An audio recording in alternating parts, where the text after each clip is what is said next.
दोस्तों, जंग के बीच ईरान की बहुत बड़ी जीत हुई है। अमेरिका ने ईरान के तेल पर से सैंक्शंस हटा लिए हैं, प्रतिबंध हटा लिए हैं। यानी कि अब ईरान पूरी दुनिया में अपने तेल को बेच सकता है। कोई भी देश अगर उससे तेल खरीदेगा तो उस पर कोई भी सैंक्शन नहीं लगेगा, उसे एक्स्ट्रा पैसे नहीं देने होंगे या फिर उसे अमेरिका से कोई भी दुश्मनी नहीं मोल लेनी पड़ेगी। अब ये बात खुद अमेरिका की तरफ से कही गई है। अमेरिका ने ही वो सैंक्शंस हटाए हैं। क्यों? क्योंकि स्ट्रेट ऑफ हॉर्मुज का रास्ता ईरान ने बंद कर दिया है। ईरान ने ऐसी दुखती नस को अमेरिका की दबाया है जिस वजह से उसका प्रेशर, पूरी दुनिया का प्रेशर अब अमेरिका पर आ रहा था, जिस वजह से मजबूरन डोनाल्ड ट्रंप को ईरान के ही तेल पर से सैंक्शंस हटाने पड़े हैं। और अब अलग अलग समुद्र में घूम रहे ईरान के तेल टैंकर किसी भी देश में जाकर अपना तेल बेच सकते हैं। वहां के देश उन तेलों को खरीद सकते हैं अगर उनके पास किल्लत है, जो कि है भी। पूरी दुनिया में क्रूड ऑयल की जो किल्लत मची पड़ी है उसके बारे में हर कोई जानता है। तेलों के जो दाम हैं वो लगातार बढ़ते जा रहे हैं और इसी को कंट्रोल करने के लिए, क्योंकि अमेरिका की वजह से ये जंग शुरू हुई है, तो इस पर कंट्रोल करने का भी जो दायित्व है वो अमेरिका पर आ रहा है। पूरी दुनिया के देश अमेरिका पर ये सवाल उठा रहे हैं कि आपकी वजह से हमें तेल नहीं मिल पा रहा है, बताइए अब हम क्या करें। इस वजह से अमेरिका को ईरान के तेल पर से सैंक्शंस हटाने पड़े हैं। बाकायदा इसको लेकर खबरें सामने आई हैं। सबसे पहले आप खबरों पर ध्यान दीजिए। खबर में लिखा हुआ है CNN के हवाले से, US remove sanctions on 140 million barrels of Iranian oil as Trump seeks to lower gas prices.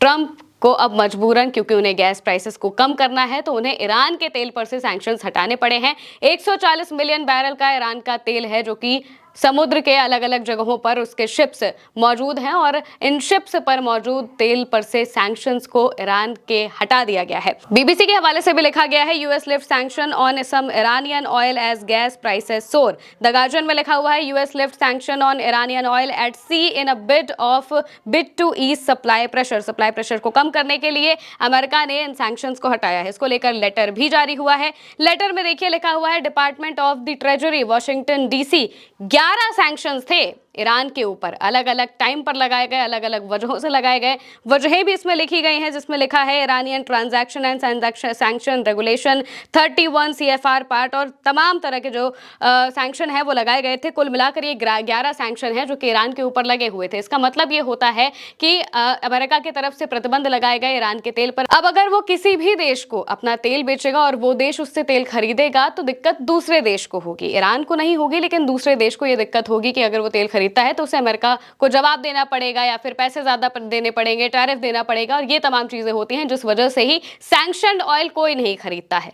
और युद्ध से पहले सिर्फ चाइना ही था जो कि ईरान का तेल खरीद रहा था। ईरान कम दामों में उसे तेल देता है और अब मौजूदा वक्त में ईरान कहीं पर भी किसी को भी अपना तेल दे सकता है और उन देशों पर भी ये बात होगी कि अब उन्हें इस बात से डरना नहीं पड़ेगा कि अमेरिका को उन्हें जवाब देना पड़ेगा, क्योंकि जो छोटे मोटे देश हैं वो बिल्कुल भी नहीं चाहेंगे कि अमेरिका जैसी शक्ति से वो अपनी दुश्मनी मोल ले और अपनी जो इकोनॉमी है उसे चलाने के लिए वो बिल्कुल सीधा रास्ता अपनाते हैं। लेकिन यहाँ पर ईरान ने इतना ज्यादा वार किया है अमेरिका पर, अमेरिकी बेसों पर वार किया है, हॉर्मुज स्ट्रेट को बंद कर दिया है, जिस वजह से तेल की सप्लाई रुक गई है, ऑलमोस्ट रुक गई है आसपास के देशों के लिए। चाहे वो एशिया की बात हम कर ले, चाहे वो यूरोप की बात कर ले, इन सबको बहुत ज़्यादा तकलीफों का सामना करना पड़ रहा है, जिस वजह से ही इन ईरान के तेलों पर से सैंक्शन हटाने की बात कही गई है अमेरिका की तरफ से। क्योंकि ईरान के कई सारे ऑयल टैंकर्स हैं जो कि समुद्र के अलग अलग इलाकों में मौजूद हैं और वहाँ से जो भी देश आसपास पड़े वो ईरान के तेल को खरीद सकता है, और इसी वजह से खरीद सकता है क्योंकि अब अमेरिका ने उस पर से सैंक्शंस भी हटा दिए। ये सैंक्शंस 1 महीने के लिए हटाए गए हैं। इसमें बाकायदा लिखा हुआ है कि authorizing the delivery and sale of crude oil and petroleum products of Iranian origin loaded on vessels as of March 20। 20 मार्च से ये ऑथराइज किया जा रहा है कि ईरान के ओरिजिन वाला तेल खरीदा जा सकता है, बेचा जा सकता है।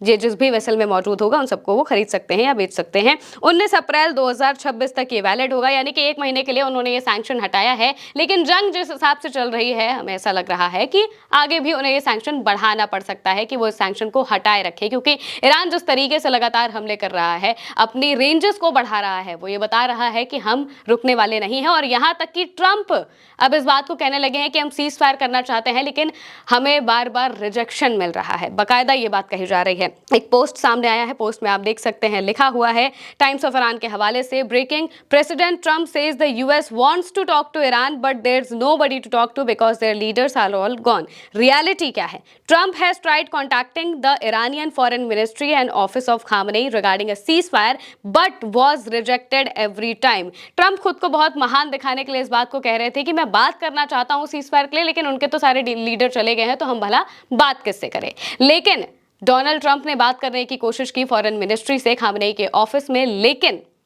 उन्हें रिजेक्शन मिला। ईरान ने साफ मना कर दिया कि हम सीज फायर नहीं करेंगे। बाकायदा एक इंटरव्यू में भी ईरान के विदेश मंत्री अब्बास अराक्ची ने इस बात को कहा है कि हम सीज फायर नहीं करेंगे। उनका जो बयान है वो भी हम आपको बता देते हैं, तेहरान टाइम्स के हवाले से लिखा गया है, FM Araghchi in an interview with Japan's Kyodo news, we will not accept a ceasefire as we do not want last year scenario to repeat. हम नहीं चाहते हैं कि पिछली साल जैसा मामला जो है वो वापस से हो, इस वजह से हम सीज फायर नहीं चाहते हैं। आगे लिखा है, the war must and completely and permanently with guarantees that this situation will not repeat. Furthermore the damages inflicted on Iran must be compensated. हमें जो नुकसान हुआ है उसकी भरपाई हमें चाहिए, और ये जंग तभी खत्म होगी जब हमें ये भरोसा दिलाया जाएगा कि अब ये चीज़ें दोबारा रिपीट नहीं होगी और परमानेंटली, हमेशा के लिए अब हम पर अटैक नहीं होगा, तो ही हम इस जंग को खत्म करेंगे। आगे लिखा है, what we are doing is purely self defence, we will continue to defend ourselves for as long as necessary, for as long as it takes. जब तक ऐसा करने की जरूरत पड़ेगी तब तक हम ऐसा करते रहेंगे। ये हम जो कुछ भी कर रहे हैं, जो भी अटैक्स कर रहे हैं आसपास के देशों में, वो चाहे हो रहे हो, चाहे कहीं पर भी हो रहे हो, ये सभी अटैक्स इस वजह से किए जा रहे हैं क्योंकि हम सेल्फ डिफेंस, खुद को बचा रहे हैं, और खुद को बचाने के लिए हमें जितना अटैक करना पड़ेगा हम करते रहेंगे और इसी तरीके से अपने काम को चलाते रहेंगे। जब तक इसकी ज़रूरत पड़ेगी तब तक हम ऐसे ही खड़े आपको मिलेंगे। ये बात अब्बास अराक्ची ने कह दी है। और उधर दूसरी तरफ डोनाल्ड ट्रंप चाहते हैं कि सीज फायर कर लिया जाए, लेकिन ईरान ने साफ मना कर दिया है कि हम सीजफायर नहीं करेंगे। और इसी वजह से अमेरिका को ईरान के तेल पर से प्रतिबंध हटाने पड़े हैं, ताकि बाकी के जो देश हैं जो कि अब अमेरिका पर प्रेशर बना रहे हैं कि आप इस जंग को खत्म करिए वरना हमें तेल कहां से मिलेगा, वो थोड़े से शांत हो जाए, जो तेल के प्राइसेस हैं वो थोड़े से लिमिट में आ जाए। क्योंकि अगर तेल के प्राइसेस बहुत बढ़ जाते हैं तो दिक्कत अमेरिका को भी होगी, सबसे ज्यादा अमेरिका की होगी, क्योंकि वहां पर भी महंगाई बढ़ जाएगी और आसपास के देश भी फिर अनस्टेबल होने लगेंगे, जिस वजह से दिक्कत होगी अमेरिका को ही, क्योंकि फिर पूरी दुनिया देखेगी अमेरिका का मुंह और अमेरिका कुछ भी नहीं कर पा रहा है। सबसे बड़ी बात तो यह है कि अमेरिका कुछ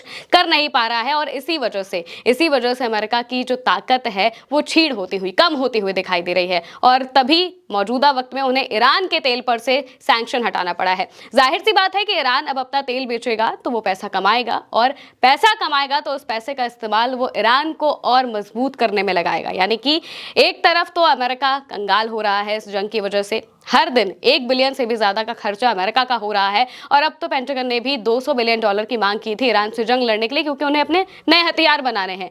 बड़े बड़े रडार ध्वस्त कर दिए गए हैं ईरान की तरफ से, अमेरिका के एयरबेसिस पर हमला किया जा चुका है, F-35 जैसे जहाज तक को मार गिराया है ईरान ने, जिस वजह से अमेरिका को बहुत नुकसान झेलना पड़ रहा है। लेकिन ईरान को जान माल का नुकसान सबसे ज्यादा हुआ है। फिर भी वो लगातार जंग में आगे जाते हुए दिखाई दे रहे हैं, और अब तो उन्हें इस जंग को जारी रखने के लिए ऑफिशियल फंडिंग भी मिल जाएगी, क्योंकि अब अगर उनका देश पैसे कमाएगा तेल बेचकर तो जाहिर सी बात है कि वो उसका इस्तेमाल अपने देश को और मजबूत करने में ही करेंगे। इसको लेकर जो ट्रेजरी डिपार्टमेंट के हेड हैं स्कॉट बेसेंट, उनका बयान आया है। उन्होंने क्या कहा है वो भी हम आपको बता देते हैं। उन्होंने कहा है कि अमेरिका ने ईरान के कुछ तेल पर से प्रतिबंध हटा लिए हैं, क्योंकि वो ईरान में चल रहे युद्ध के ऊर्जा बाजारों पर पड़ने वाले असर को रोकने की कोशिश कर रहा है। ट्रेजरी सेक्रेटरी स्कॉट बेसेंट ने कहा कि एक खास कम समय के लिए दी गई मंजूरी जारी करने का ऐलान किया है, जिसके तहत समुद्र में फंसे ईरानी तेल को बेचने की इजाजत दी गई है। यह कदम अमेरिका की पुरानी नीति में एक चौंकाने वाला बदलाव है और इसका नतीजा भी बहुत अनिश्चित है। जानकारों का कहना है कि कीमतों पर इसका असर शायद कम ही होगा और इससे ईरानी सरकार को मिलने वाले पैसे बढ़ सकते हैं। ईरानी सरकार को पैसे मिलेंगे, और वही सरकार जिस पर अमेरिका हमला कर रहा है। दुनिया भर में ऊर्जा की कीमतें तेजी से बढ़ रही हैं, क्योंकि युद्ध की वजह से शिपिंग और उत्पादन पर बहुत बड़ा असर पड़ा हुआ है। आर्टिकल में ये सारी बातें लिखी हुई हैं। यानी कि एक तरफ तो ईरान ने होर्मुज स्ट्रेट बंद करके सबसे बड़ी जीत अपनी मौजूदा वक्त में दर्ज कर ली है कि उनके तेल पर से सैंक्शन हटा दिए गए हैं, जिससे अब ईरान और ज्यादा मजबूत होता हुआ दिखाई देगा। फिलहाल के लिए मेरे साथ इस खबर में इतना ही। आप देखते रहिए उल्टा चश्मे।